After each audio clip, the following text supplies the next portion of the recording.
Happy Friday, everyone. Welcome back to the Friday Five. This is episode 13. I hope it's not going to be unlucky. So for those that are new to the Friday Five, what is this? We run a digital marketing for nonprofits Facebook group. When members join this group, nonprofit leaders from around the world, we ask them, what is your biggest digital marketing challenge? Every single Friday in this show, we take 5 minutes and I provide my insights and recommendations in tackling these challenges for so many amazing causes around the world.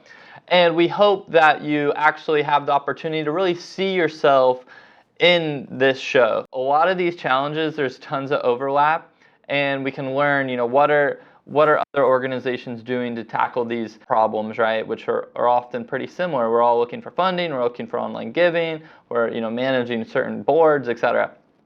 So without any further ado, let's go ahead and dive into episode 13, and I'm going to start the 5-minute clock right now. All right, first question, or first biggest digital marketing challenge here is from Rachel from the Summit Marketing, and biggest challenges: I find it most difficult to prove the lift and value of digital marketing to a direct mail focus group. Interesting, we certainly are believers in direct mail. I know I don't always talk about it in our own content, but it's a big piece of what inspires people to give, especially for baby boomers, in particular. And Rachel, you might be doing some of this already, but for us, it's typically best practice to create a specific landing page, and we only give that URL to the people we send direct mail to, right? It helps us kind of quantify what did this direct mail audience give online.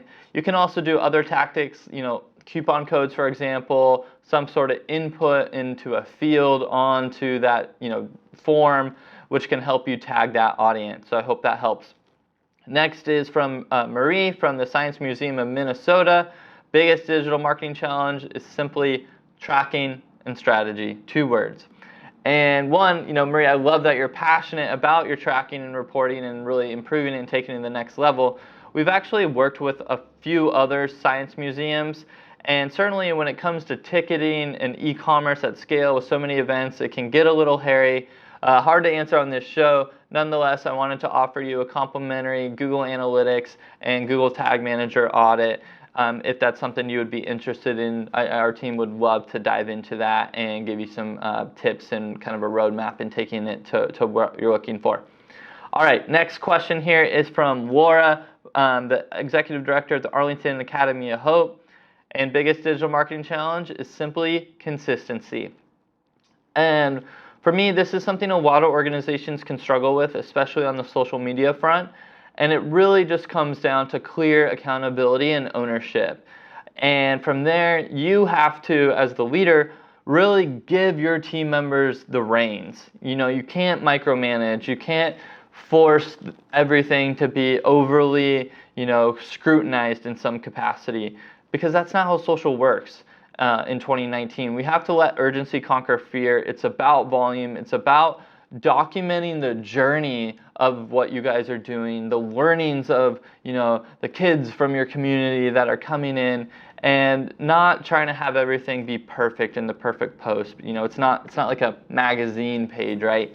And from there, you got to repurpose content. So that's a big thing. Original content piece, something you guys are really proud of, could get chopped up, repurposed, reframed 5 to 10 times, and that'll really open up the doors to allow you to be more consistent.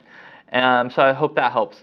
Next is from David from the Eastern Shore Land Conservancy. Biggest digital marketing challenge is just simply keeping up with digital marketing trends. I know there's a lot happening. It's a fast-moving space. I definitely get this. You just got to find what type of study really works for you. For me, I actually learn a ton through audio learning. I'm a big podcast fan. I love a good audio book, and that is my favorite type of learning. However, I also do a lot of, subscribing to blogs, following influencers that I think, speak marketing that resonates with me. And then even when I follow them on social, I try and train the algorithm so I like their content a lot, so I make sure I don't miss it. Or you can click that, extra follow button, which can be really important too.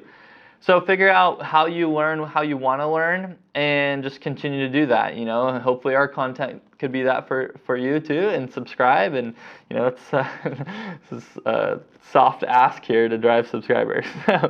All right, next is last here is from Erica, and she does marketing and communications at the Great Plains SPCA.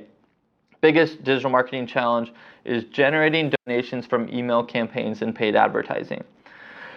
And this is something we certainly all want to do more of. Unfortunately, there's not necessarily any sort of magical tactic to do that, right? At the end of the day, it comes down to your targeting, it comes down to your list quality, and it comes down to your creative and your appeal and your ask and that entire user experience that you're creating. You just got to keep hacking away at it. You have to keep trying new things. And honestly, to go beyond that though, if you're really feeling stuck, what I most recommend is you do some sort of study group, and you grab 5 of your donors. And there's this book Sprint that the Google Ventures team did, and they talk a lot about how when you do 5 kind of customer interviews, you can solve upwards of 80% of your future messaging problems. So if you're about to roll out a new campaign, run it by 5 donors before you take it to your entire list. Get some feedback, and really understand what they liked, what they didn't, what resonated, what didn't, and any feedback. And that'll help you kind of have more feedback, have a better feedback loop, and making sure your value proposition stands out amongst the 90 other organizations emailing that potential donor. All right, so I hope you enjoyed today's episode. Thank you for tuning in. Be sure to like, subscribe, share this with your team if you find it valuable, and it really means a lot. We want your feedback. Drop a note in the comments if you don't mind, and if you want to surface your question on the show, be sure to hit us up and we'll be sure to take care of that. All right, see you next week.